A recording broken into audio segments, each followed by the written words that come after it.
Welcome to BlackUSA.news morning show.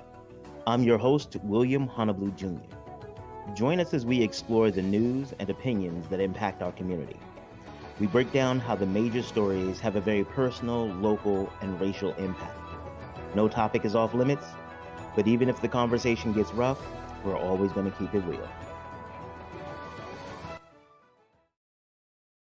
Greetings and salutations, all my people out there in internet land. I am William Honolulu Jr., and I have the privilege and honor of serving as the host of the BlackUSA.news morning show. Welcome to this Friday, March 18th, 2022, the 18th day of Women's History Month and National Awkward Moments Day. I like this one. This is an opportunity to celebrate those times where, like you see somebody and they wave at you and you wave back, but then you realize that they were waving at the person behind you. Or, when someone says, you know what I'm thinking, and you're just like, yeah, and then you say the wrong thing or say what they're not thinking. They're like, no, that's not what I'm thinking. And by the way, where did you get that? That doesn't happen to you all? I mean, well, I see it on movies. It's not like that happens to me frequently. I saw it on a movie a couple times. That's why I brought it up. But happy National Awkward Moment Day. Take an opportunity to really reflect into the awkward moments and remember that awkward moment, that one you felt embarrassed or ashamed about, it really wasn't that bad, was it? You survived it. Not that you want it to happen again, but you survived it. It's now part of your experience, part of your memories, part of what makes you you, and honor that. So, as always, big shout out to the super producer, Kyle Crazy Horse Morgan. I am so grateful to have a brother like that on my side. So, big ups to Kyle and his family. And if you all just, give some positive energy, prayers, and good vibes into the universe for Kyle and his family, we'd appreciate it greatly. Also, a big shout out to our assistant producer, Brandy Raymar. Big ups to her. She's been helping hold it down on a lot of the behind the scenes stuff because this is a lot. It's a lot going on. There's a whole lot more happening with BlackUSA.news as well. You all will be hearing about that in the coming months. Let's see, what else is going on? I mentioned to you all before about Breadcoin. When you get a chance, go ahead and Google Breadcoin. Breadcoin is one of the newest sponsors that's coming on board, and Breadcoin is going to do some amazing things. One of the big things about Breadcoin, so let me tell you what it is a little bit. Breadcoin is an actual coin that people get, and is designed to help address issues around hunger and food insecurity. The way it works is that donors and other funders donate money to Breadcoin, and Breadcoin uses this money in partnership with local restaurants who are parts of the community, so that when anybody brings in a coin, they can use that to help pay for their meal. What that means is that people get to eat and still maintain their dignity. There are a lot of these programs, while well-meaning, they're embarrassing. We had one of our guests before, Jennifer Hubbard, talk about having to go to the Department of Social Services for assistance, and every time she left in tears because they treated her poorly. No one deserves to be treated like that. And so we are really happy to partner with Breadcoin so that people can have an opportunity to address food insecurity and still do it with dignity. So you'll be hearing a lot more about Breadcoin. They also got a big event coming up. Y'all know I get excited about stuff, boy, especially when we get an opportunity to change the dynamic in the communities that we serve. There is no better feeling to me. There's almost no other better feeling to me. All right. Big ups to Stacy Price. And today, a very special, Stacy Price of Aiden Marketing, Chief Experience Officer. She is one of my great friends, and we're looking forward to having her on the show. But it just hit me as I was saying that. Big shout out to one of my favorite people. We go back like babies and pacifiers. Crystal Saez, and a very happy birthday to Crystal. I would sing, but they got rules. So happy birthday, dear, and I wish you many more, and I'm hoping that we get a chance to celebrate real soon. Woot woot. You all know that this is still our month of Black women. Yesterday, we had an opportunity to take a look at some of the highlights from just a few of the shows that we've done this month on Black women. And today, I get an opportunity to introduce you to another one of the dope women that I know.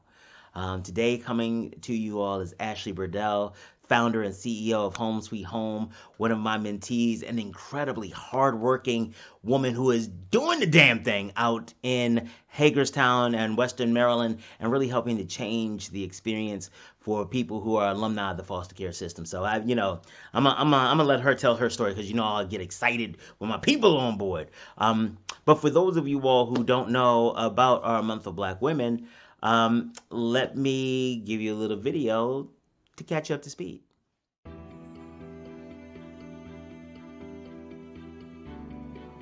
Dear Shanae and Simone, as you move through life as Black women, you will have a very unique experience. In many cases, you will be asked or expected to serve in roles that weren't clearly explained, nor did you really agree to. Over the course of my life, I have met some amazing women who have navigated some of the spaces that you will encounter. I want my village to share with you their stories of trials and successes to help provide a foundation to understand your power to choose the woman that you will become and the strength that you can find in your sisters. This series of shows is my gift to you. The women you will hear from are phenomenal. They come from different backgrounds and have chosen different paths for their lives. Each represents a facet of the Black woman experience. Some of the stories may not align with your journey directly, but those stories are even more important. By listening closely, you can learn about uncommon experiences and find ways to support your sisters along your shared journey. I love you all so much, and I hope to see you soon.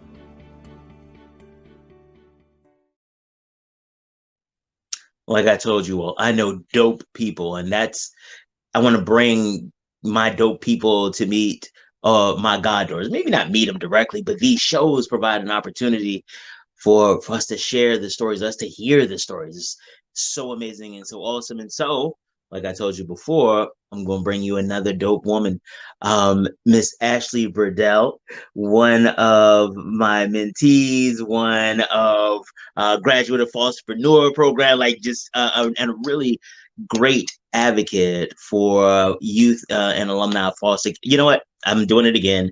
I'm getting all excited and telling her whole story. Let me bring her on here so she can talk for herself. She don't need me to talk for her. Hey, Ashlee, how are you doing? Hi. I'm in my car, so Okay, no, that's cool, but that's part of what we're talking about. Like, Black women make it work where, however, and whenever they have to. You don't just wait around for something to come through. yes. You gotta take the meeting in the car. You take it in the car. If you gotta take it between appointments. You jump in. But that's really part of the story of Black women. So Being an entrepreneur isn't for the weak. yeah. So let's do this. Let's do this. Let's because I look at my show notes. My producer, Crazy Horse, he says you get excited, especially when you know somebody and you forget to introduce them to everybody. So I'm paying attention to the guidance and I'm listening. So let me give you an opportunity to introduce yourself to the audience. Hi, everyone. I'm Ashlee Briddell. I run a nonprofit for aged out foster youth called Home Sweet Home Foundation. We help them with housing, financial education, mental health, and connection to resources. And behind the scenes, I also run another company named Tinted Tresses. As you see, there's braiding hair. So we sell premium quality braiding hair. And that's it. Okay, I like the way that you said that's it. See, again, they don't. I know the other parts of the story and all the other stuff, but that's okay. I'm gonna let you manage your own brand right here. That's fine. That's fine. That's fine. All I right, so do have other stories, but I'm too excited like him too. it'll come out. It's fine. All right, so I'm gonna start you off the way I start everybody else off. Okay. Jeff Bezos blasts a rocket into space, and some aliens are driving by our solar system. Is like, hey, what's happening over there on Earth? So they fly over the. I swear it's going to make sense. I swear so they fly to Earth and they look around. It's like, yo, there's 7 billion people or 7 billion of these things on here, and they seem to be the dominant life forms. I don't know why. That's my editorial. But the aliens say, hey, some of you all are categorized by gender and by race, and you, Ashlee Briddell, are a Black woman. Tell me what it's like to be a Black woman. Woo! So sometimes being a Black woman, there's always a narrative that is painted, but when you're a woman, you're in touch with your feminine side and making sure you know you're patient. Just you're strong. You have to be very strong, and because there's so many narratives painted of you, and you have to show people who you are. So for me, that's what being a Black woman is. You Mm-hmm. have to show people who you are, and just let them after that, if they how they take you is how they take you, or if they don't, they don't. And just, as a Black woman, you should move on and grow and, inspire to be better every day. Okay. So you talked about having this kind of having to prove yourself or feeling like there's this narrative that's always doubting you. Where's that narrative coming? Well, first, what are they saying? It's not a doubtful, not just a doubtful narrative, Okay. but of course there are. I had another, and I'm gonna give you a example, and Mm-hmm. I might make some enemies, but there has been another woman that of color that already painted a narrative of me, and she didn't know me, Mm-hmm. and so truthfully, I stay away from her. But truthfully, I just told her who I was and how I am, and that's it. And I just kept it moving. Mm-hmm. So there's that. I had people say things to my face, uh, because they had a narrative about me. I had someone say something very rude to me, saying I was going to make it, and I had a lot of things, even from your own skin color. Just they'll say things to you that they wouldn't say if you were alone with them, or but they need to say those things to you for some reason. I don't know. So So so I it. had, Oh, I'm sorry. Wow, I'm just you're fine. kicking. You got me all excited. I'm kicking around the camera stuff. Ooh. So some of this is like people are how do they even get the narratives of you? Like, where does this stuff come from? Like, when you were presented with it, is it Um, something like they mistook something you said, or did they just come out of whole cloth and say, oh, because you're a Black woman you must be this? well, it's both. I also try to have like a light side towards me and not be all serious all the time. So I guess it comes off. How do you say, ignorant or idiotic, or just Sarcastic.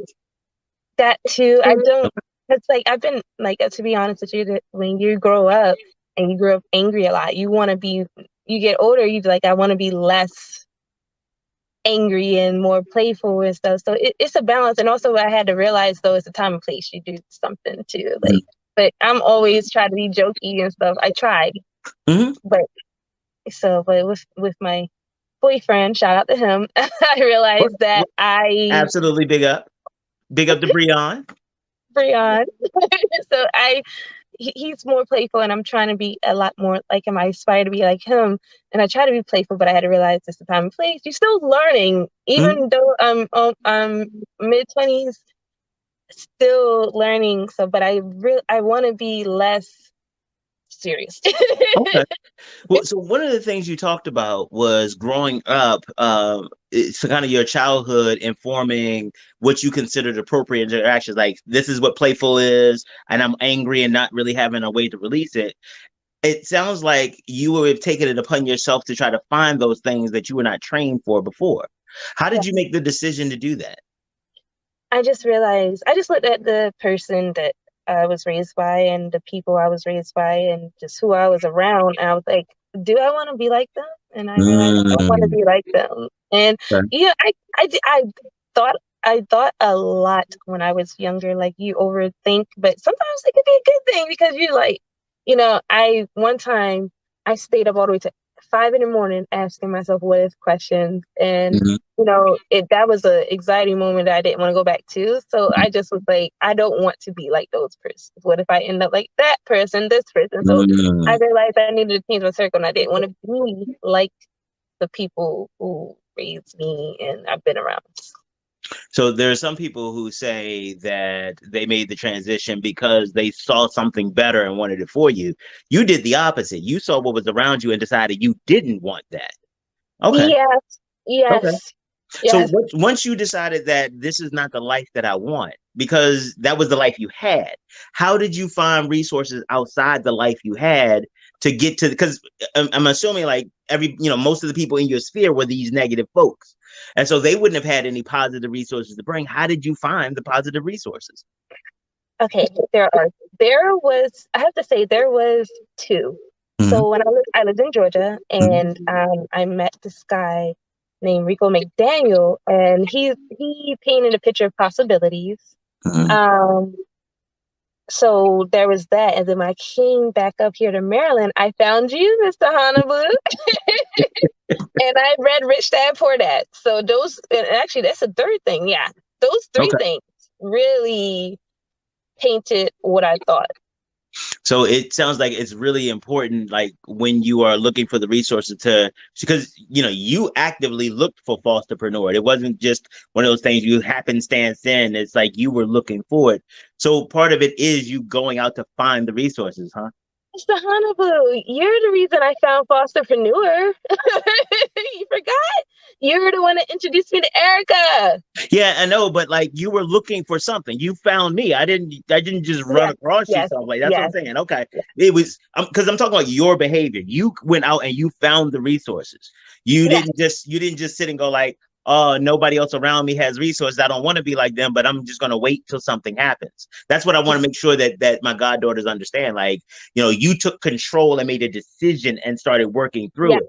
And you do and real shout out to you, you do that every day. So yes. so so Every day. so let's do this. Talk about some of the challenges that you have been able to or that you faced and actually challenges that you faced, whether you've been able to overcome them or some that you may still be working on. So, my mental health, truthfully, Okay. I have been working on that. I gotten better, but mental health is very important. I am big on mental health because of the fact that, again, Home Sweet Home offers mental Mhm. assistance.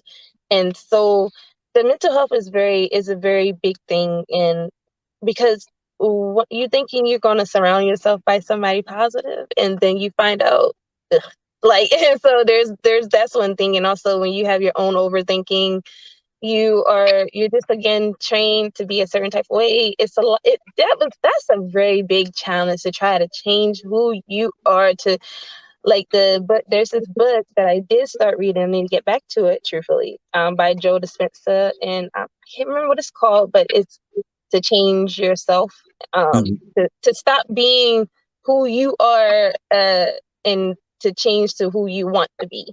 Okay. And so I really need to get back to that book, but it's really hard. Like, Absolutely. yeah, it's called Breaking the Habit of Being Yourself. Mhm. That's by Joe Dispenza. And so I need to get back to reading that book. But the mental health is the biggest challenge for me because I have been very negative, and again, shout out to my man. And he'll have to tell me how to like be positive, what I can do. He's very motivated. If it wasn't for him, I don't know where I would be, truthfully. Okay. And it also sounds like, the recognition that just surrounding yourself with positive people doesn't help you cleanse out what you have going on. It does. When you're by yourself, you even just have those thoughts. You just Mhm. be angry. You just be like, it's a lot being by. And then if you're scared to be by yourself, like it's a lot. It's a lot. So both Yeah. ends, even be around people, even being away from people, mentally, if you're not straight, you are not straight.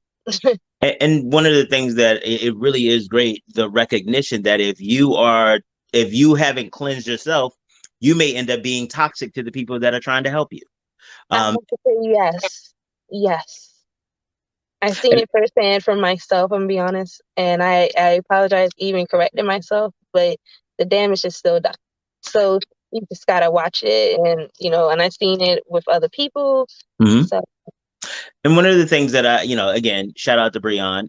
One of the things that is also important, especially in relationships, whether they are romantic, familial, or just kind of social, is having somebody who is made a decision to work with you through the stuff. Because a lot of things, and I want you to talk as much as you're comfortable. Talk a little bit more about some of the challenges that got you. As you talk about your mental health, this wasn't something that you did, it was a result of some things that happened to you. And so yeah, making that kind of distinction, even understanding that it was some of the things that happened, they weren't your fault. And that's a really big deal.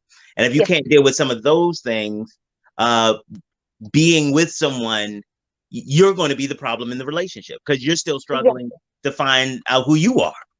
Yes. Yes. So I agree. how have you been able to navigate this place of being trained and being hurt before working through your process of healing? A therapist, of course. A Okay. therapist, but it don't take just a therapist. It also takes tracking what you do, why you did it, or even sitting down for a moment. Like even if in a heated moment, after that, people's adrenaline be rushing, but after that moment, that you need to sit down and think of why you act that way and explain that. It's hard to explain to the other person when you're not used to explaining things. But sitting down by yourself and just you got to think it through. Like you got to think about their perspective as well too. So it's not always about you. That's one thing you need. Some people need to come to terms with too. But you gotta just think it through. Just think it through and sit by yourself and get that therapist that is willing to work with you and listen to you even if you have days where it's like you just want to just talk crap or even talk positive, but talk crap, you have that therapist there. Right, right, right. You're absolutely right. She don't know anybody. She's not biased, and yes, The she or he. And one of the things that we talk about here when we cover mental health topics is exactly what you're talking about. The therapist provides you an opportunity to be honest and not care. Like you actually gave them money to keep your secrets, and by law, they have to. Ah, that's wonderful. I gave them money or my insurance card, but No, I'm sorry. That still comes out of your check somehow, some way. Don't get it. You better honor the money you paid on your premiums. I had to make a joke. I had to make some type of Yeah, joke. yeah. But that's my thing. So the therapist actually becomes a really critical part. The other thing that you talked about is how what a lot of people call overthinking is just really making up stories in your head to make the world make sense.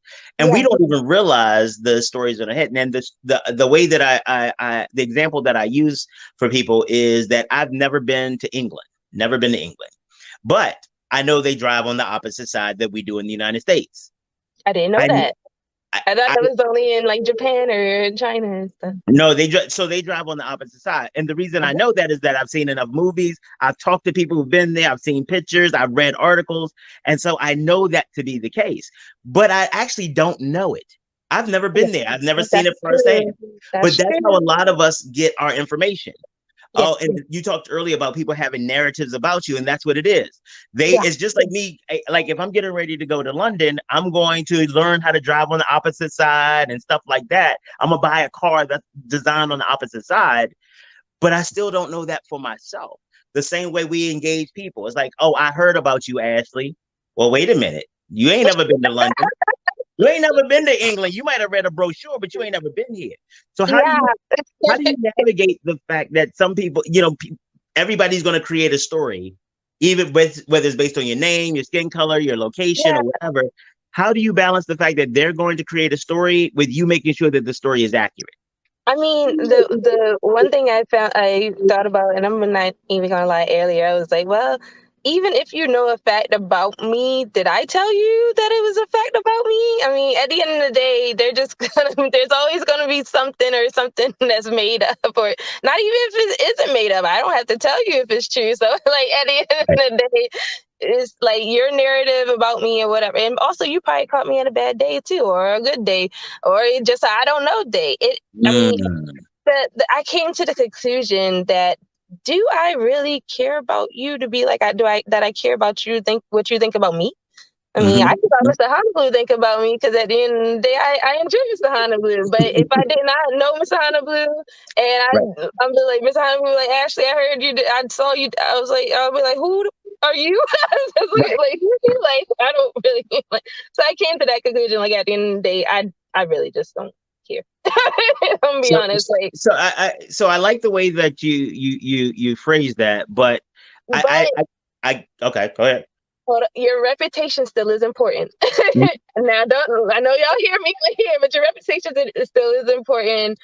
It also to a certain, but also if somebody's just talking crap to you, just tell them go on. But So one of the still I'm sorry. carry yourself well. I'm sorry. No. That was my fault, because what you said reminded me of what several other women who have come on the show this month have said. It really is about establishing your boundaries. And so while you say is that you don't care about them, I would give you pushback and suggest that it's not that you don't care about them, their opinions, is that you care about your opinion more. And Yes, so, yes, so and if also there's a yeah, conflict between their opinion of you and your opinion of you, well, why would you care about you theirs more than yours? And I think, again, I don't, because I've known you for a little bit now, and it's not like you come off, you're not trying to be mean, like I don't care about you. It's like, no, I just care about me more. yeah, Is that yeah. okay? Okay. Yeah, I ain't trying to put words in your there's mouth. two things. There is two things you have to understand though too. Now we can all say we don't care about how people think about us. We all can Mhm. say it, but deep down though, a lot of people we did at one point. I'm gonna be honest, I did.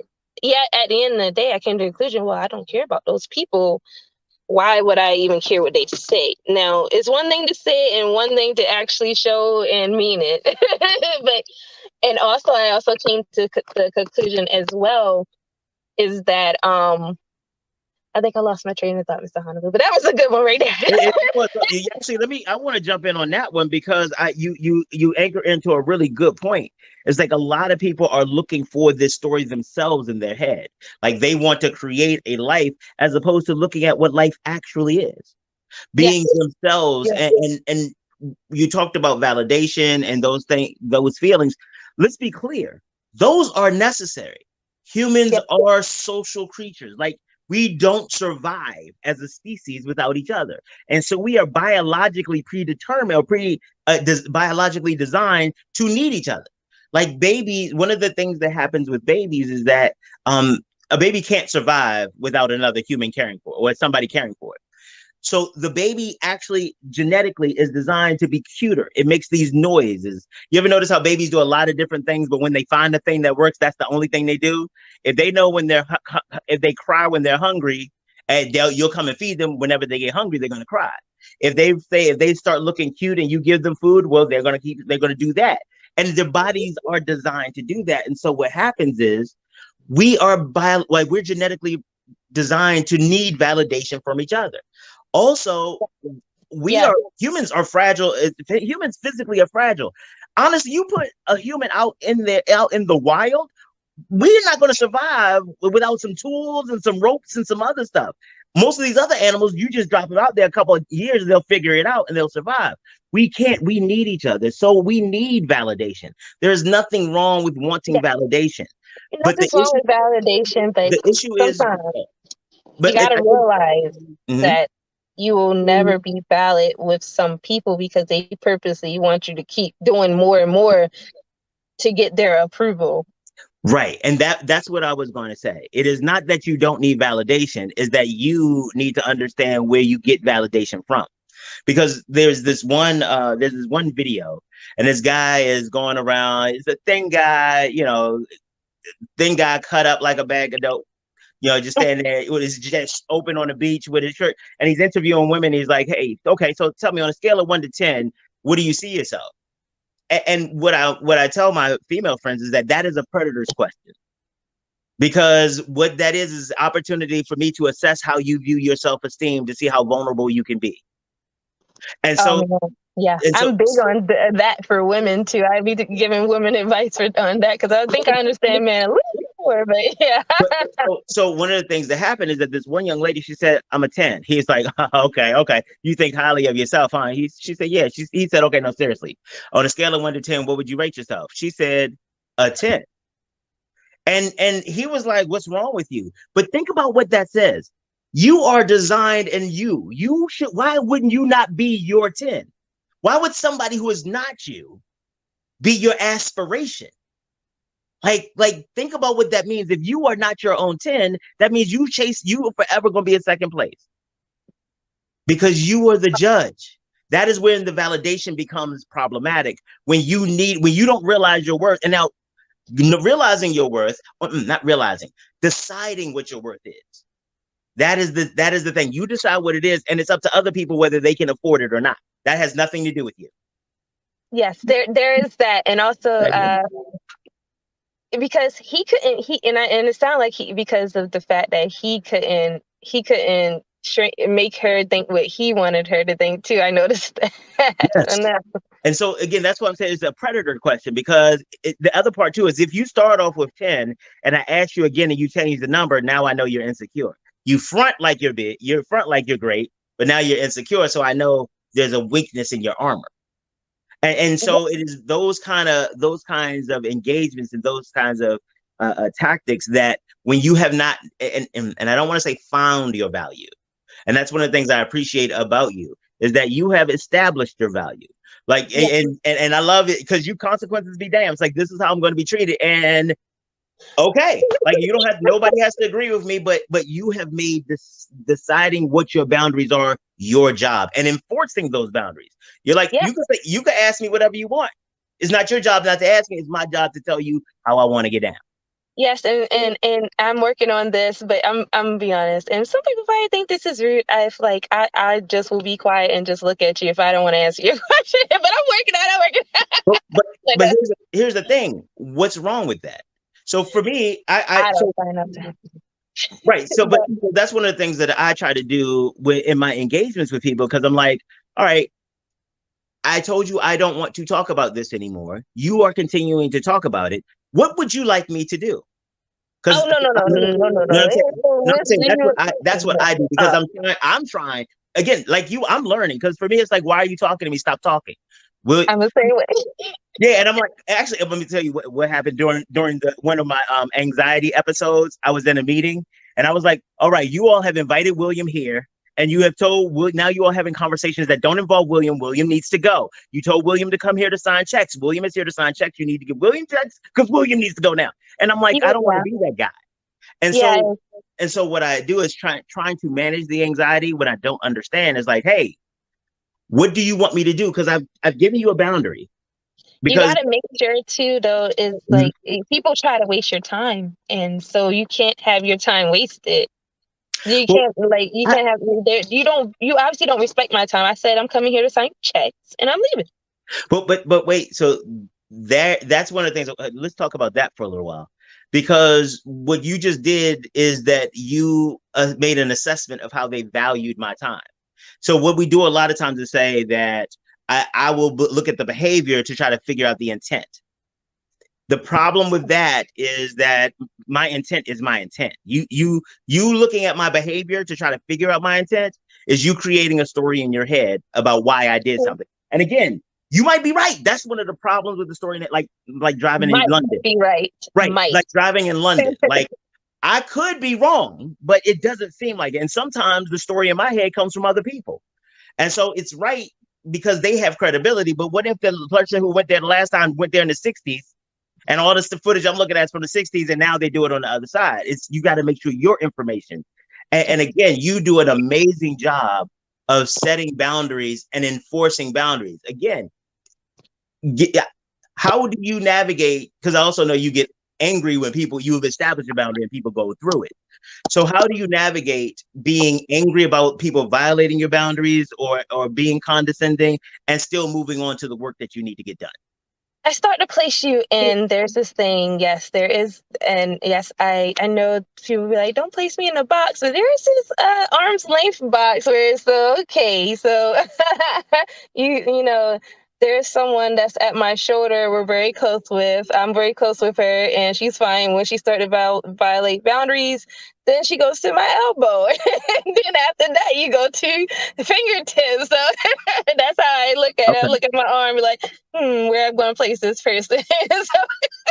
So So one of the things that a lot of some of the well, many of the black women that have been on the show and my friends, they talk about being defined by some of these roles. And so what you just described makes perfect sense. It's like I give you a boundary. If you're going to violating this boundary, you need to go further out because I can't trust you to be closer to the good stuff. Like I can't if you're gonna mess up my furniture on my porch, I'm not bringing you in the house. And so but a lot of times I have found is that there's this balance between maintaining your boundaries and maintaining the relationship. And in many cases, black women tend to prioritize the relationship over their personal boundary. How do you that is a navigate problem. That is a problem. that? I Okay. am not big on you being related to me, you being friends, how long.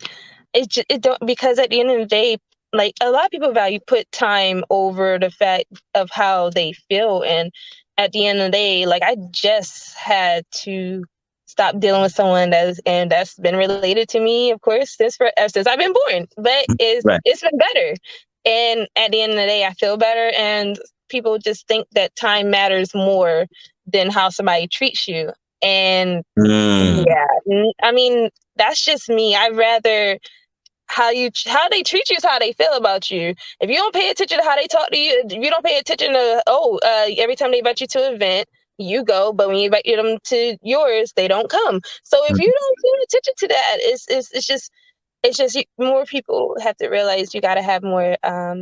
You, you're observant, but are you observant to the people closest to you, or are you? What's that other thing to you just gotta pay it. You gotta common sense. Excuse me. Yes, common sense. Like at the end of the day, and then also there's common sense, and then there's just paying attention. You're very observant, but you might be observing again the wrong people. Mm. Because I had someone close to me. A lot of people. There's a list. I mean, but they've done a lot of stuff, and I was like, it's done. We're done.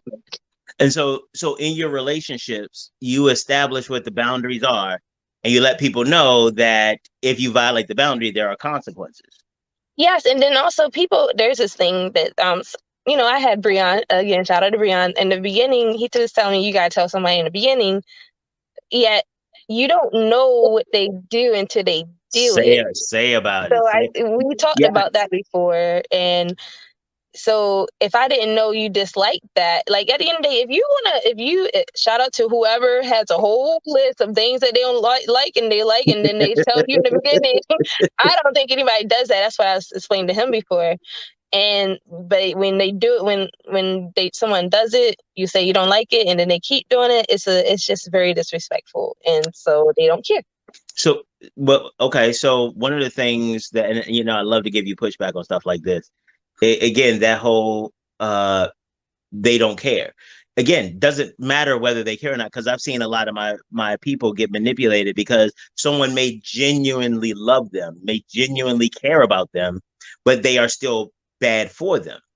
And so looking at the difference between how you feel and how you engage, because regardless of how much somebody may genuinely love you with everything they have.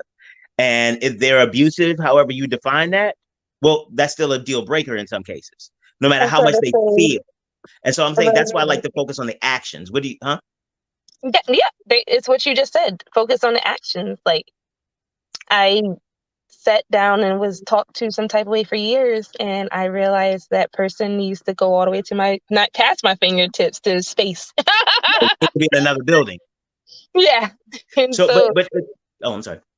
You're fine, Sandra. I'm working on listening because I get too excited again. That's why I love talking to you, because we do the same thing. Because I'm like, oh, I have so much stuff. That you notice that I'm trying to keep this from like one of our regular conversations where I just I keep know. yelling. Because I try to do this professionally. Like they don't need to see all of that. Well, they see it. I ain't gonna lie. I do that a lot here. I try You to see control some it. famous people. You see us a Huh? little bit. What you say? I said they see us for a little bit right now. You see how we are. But so I believe, and I say that I believe that it's healthy when you, especially when you're establishing and enforcing boundaries, that it stops at the action, not the intent. Because if, again, in using that situation, I may be able to, I can let you see my whole heart, give you whatever lie detector, brain scan test, and you can tell that I love you with everything, but I cannot keep myself from hitting you when I get drunk. Like, that doesn't matter how much I care. But if you start saying you hit me because you don't care, well, if I can show you I care, the issue still doesn't resolve itself. The issue is that you hit me. And whether that is talking to me disrespectfully, whether that's spending my money, whether that's going someplace without, whatever those things are, those need to be enforced, because otherwise, communicated and enforced, and as they change. Because guess what? Some stuff you may not like, or maybe an absolute deal breaker in the beginning of a relationship, once you understand the world or your values change, that might be some stuff you're like, absolutely, we got to do that every Thursday. But it's that commitment to being who you are and knowing when to wear your mask. Yes. Because let's talk about that a little bit, because that is one of the things that Black women talk about so often, this having to be more than one thing all the time. You have to be super strong woman, but super sensitive woman too. You have to be a warrior and a corporate maven, but at the same time, you got to be sexy and attractive, but not too sexy and attractive, because then you got to be, but you also don't want to be too smart, but you don't want to be too dumb. It's like all of these things. It's like, yeah, I am the like. Well, the question is though, who are you asking these questions to? Because Mm. I let Bree on. I'm in a relationship. Single woman has to be strong, independent. I could still be independent if I was with my man. I could, but then it is no point. He could be gone now because I'm independent. I can, so I let Right. him take on things because he's a man, and I, being a super strong and stuff, like I don't have to carry all my bags. He said he'll do it, and I'll let him do it. And Okay. so, but being a single woman, I'm not even gonna lie. When I was single, and if you're a single mother, I'm not a mother, so I don't know. But being single, being all those things, yes. Being with my man, he's here to take away Some of some of the those things. things. Yes. But I'm working on it because Mr. Hannibal, I used to be so assertive in yeah, my aggression. So but I'm working. one of the things that I want to highlight isn't just that that you have made these adjustments to accommodate him. There are a lot of adjustments that he has made to accommodate you. It is the decision. It is not that he is so. It is being with him that is. It is not that you have a man that is super awesome. It is the fact that it is Breon, and you all found each other and you all have worked through it. It doesn't just happen magically. And I always respected the way that you all have engaged that way. That is a big shout out to y'all. It doesn't work. It was so hard. I mean, I don't know a good example because there's so many, but more of because I'm a very assertive, aggressive person, and it's more of being, um, this is my preference. This is my preference. I'd Mm-hmm. rather be more submissive, and so that was one of the things. It was hard to I'm still working on it, Mm-hmm. but when you're always the go-ho, I'm the leader, I'm the captain. You don't sink the ship because you can't be captain. So Okay. I was like, he got this, he got this, he got this. But I'm still there. Like today, he didn't want to go to his eye doctor appointment. I was like, you're going. So, you So know, you all have found a way to balance each yeah, other's shortcomings, or each other's the areas that you all have challenges. You all come together and yeah, have decided to do that. yeah. Now, It's a choice. It's a choice.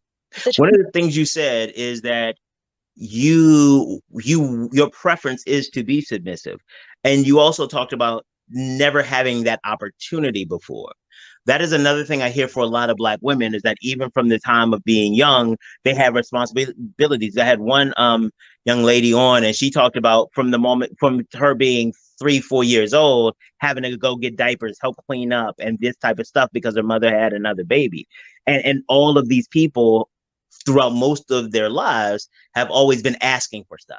Hey, I need you, and your focus has been service. So that whole I don't have anybody to depend on because it has to be me and I have to serve everybody else. Has that contributed to some of the things that you felt beforehand about not being able to be submissive because there was nobody to support you? I'm sorry, I don't know if that question actually made sense. I realized. Okay. No, it's okay. I had to make sure, because my ADHD kicked in. I was like, squirrel. So I had to say, okay. I did have. I felt like they were there. I'm gonna say Mm-hmm. the person was there, yet she wasn't. So Mm-hmm. just being there and not attending to my needs the way I needed doesn't mean that she was not. I'm gonna say she, yes, was a bad person, but also my needs are not being met. So I just was like, I'll just have to do it on my own. Yeah, and so to have a man to take that away and let me relax and actually trying to really be, it's hard. Like he's trying to be there, but it's just like, but I can lift this myself. But and at the end of the day, it's fun. It's fun sometimes now when I can be like, well, he can lift this. He got this. Like so it's just So like, how, how okay, did you sorry do? for the noise. How did you develop the trust? Because it sounds like you went from a situation where there wasn't anybody to count on to a place where you're growing to kind of rely on somebody more. Like that's a huge difference. I want to do an ugly face. so,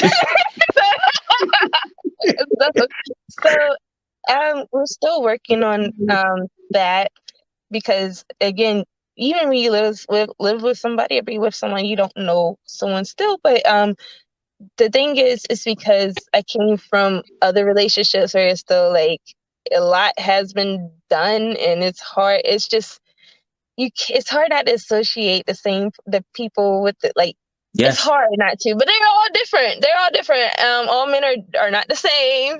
This is just Okay. my opinion. They're not all the same, and so it was hard to grasp that because it was just like I felt like I was always, ugh, ugh, but always around it. Like felt like I was around the same guy, and so at the end of the day, I had to realize that he isn't.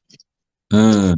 So it again, you talk about a lot of these realizations, and I'm interested. How did you get to that realization? Like, was it just one day it hit you, or did you see stuff over time? Did it grow, or how did it happen? Okay. I just just grow, pay attention, listen. That, Mm. oh my goodness, the listening part is like, it's not hard. It's just that some of us wants to be right and we're not right all the time. So the listening thing is the biggest thing. You raising your hand. Yeah, I see. I don't. It's not that I like to be right. It's just that I am right all the time. It's just so annoying sometimes. Oh my God.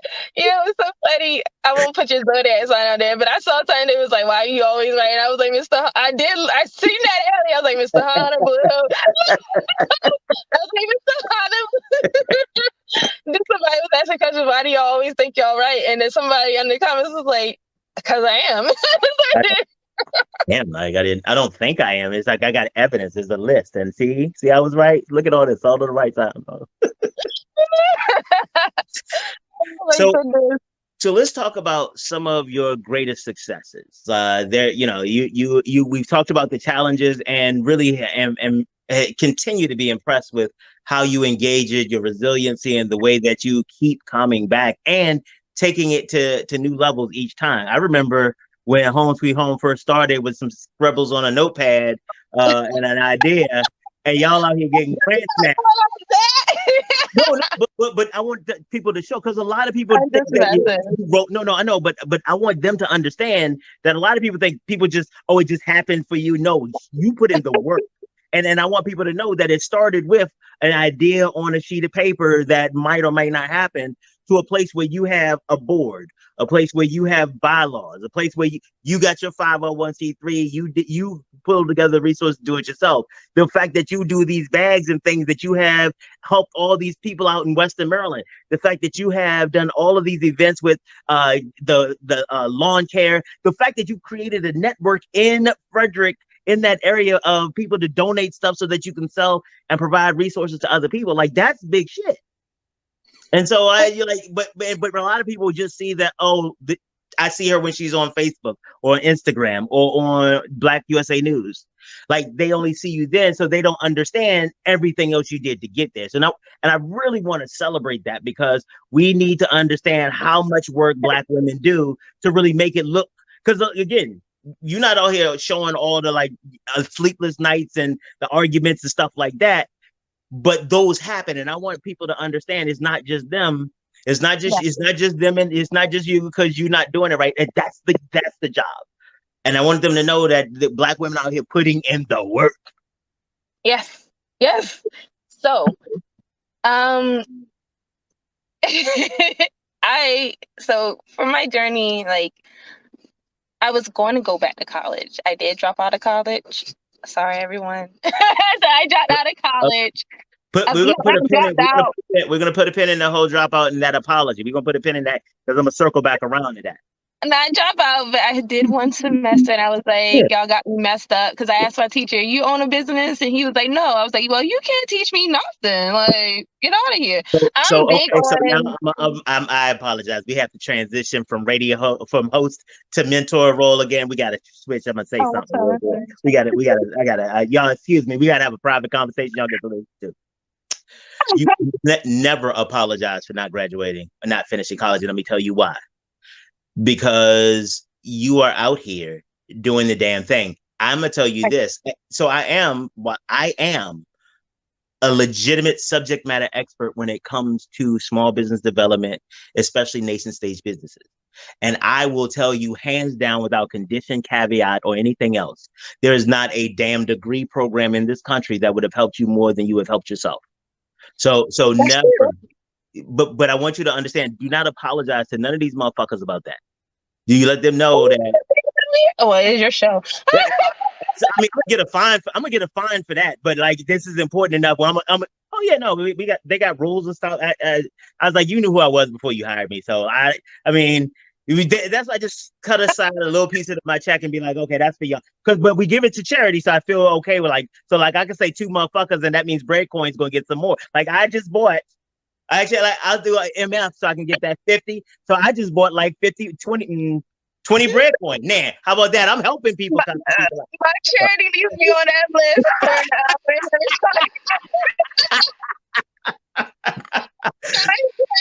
Today, I'm not going to say something, because at the end of the day, I'm running out of stuff, and we ain't going to talk like that. But every time he cares, he better come to Home Sweet Home Foundation.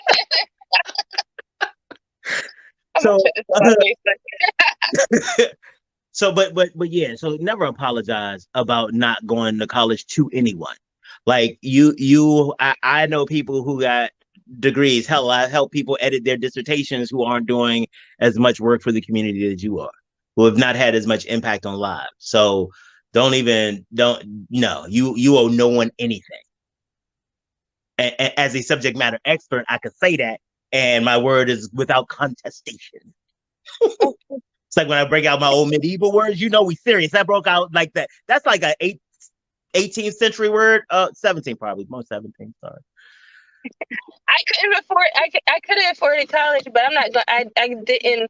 I wasn't going to pay for university. I'm gonna be honest with you. So I stopped. Right, though. I'm sorry. You were right about that. Like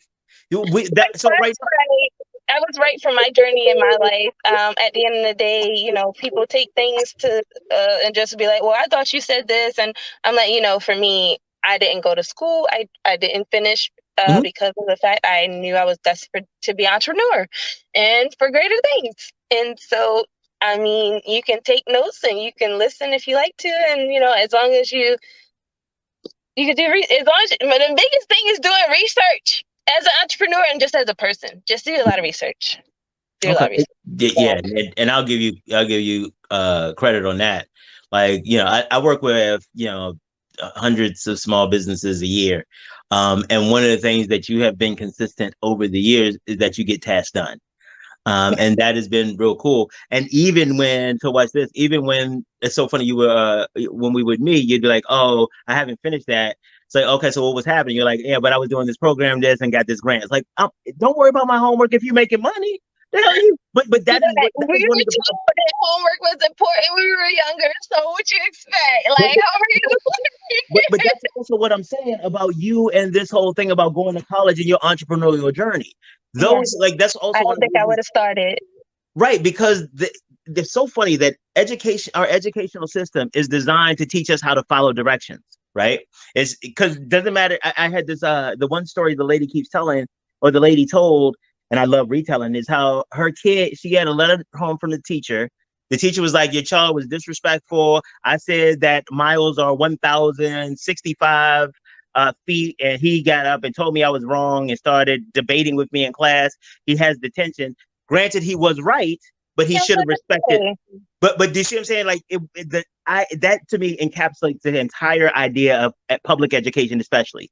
I just want you to be a good employee, follow the directions, do whatever I write down, just memorize it and get. You don't need to Yep, know even why you need to do it. Just yep. follow the direction. Just be a sheep.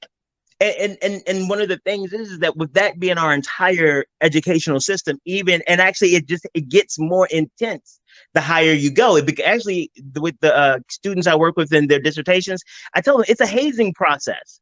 It is. You might as well get in the cut and take a paddle. Like that's how this process works because what they want is people to follow directions. But entrepreneurs like you are by definition disruptive. Like you, by definition, starting a business is an act of rebellion. It is an act of economic warfare. So why you want to teach? How you going to teach people to do? How are you going to teach radical thinking in an organized setting? I noticed I was always the black sheep of my family, and just just when I was way younger, I was very outspoken. I was thinking what I want to I'm think, sorry. Did and you say when so you were way younger? way younger as Okay. in like I'm gonna give it. I'm true. Listen, 10, 10, 10 years Oh, so, old. 10 okay. years So, but old. but I'm 10 years saying, old, I already started thinking about what I wanted to do because I was always yeah, kept telling yeah, people yeah. at first I was going to be a dentist. At first, like I actually cared. And like everybody, I cared. So yeah, a lot of times when you think, and I thought different. I didn't think like a lot of people because of the fact that I was always overthinking. So It's not. So let me just say, as we get ready to wrap this up, I'm just going to suggest to you, and you might want to talk to the therapist about this, that it wasn't necessarily overthinking. It was the fact that because you didn't have the support you needed growing up, you always had to think for other people because you couldn't rely on somebody having your back. So when you are now having your own resources, why would your brain stop thinking like that? Your brain yeah, has been trained to think for other people because you can't. I can't trust that you're gonna be there for me. So I got a plan for not. I got a plan to ask you, and then plan for you to fail on me. So I got to have a backup plan to the backup plan. And I and, have to and explain that to my man all the time, and so he gets so upset. And I'm like, look, it's been since I was younger.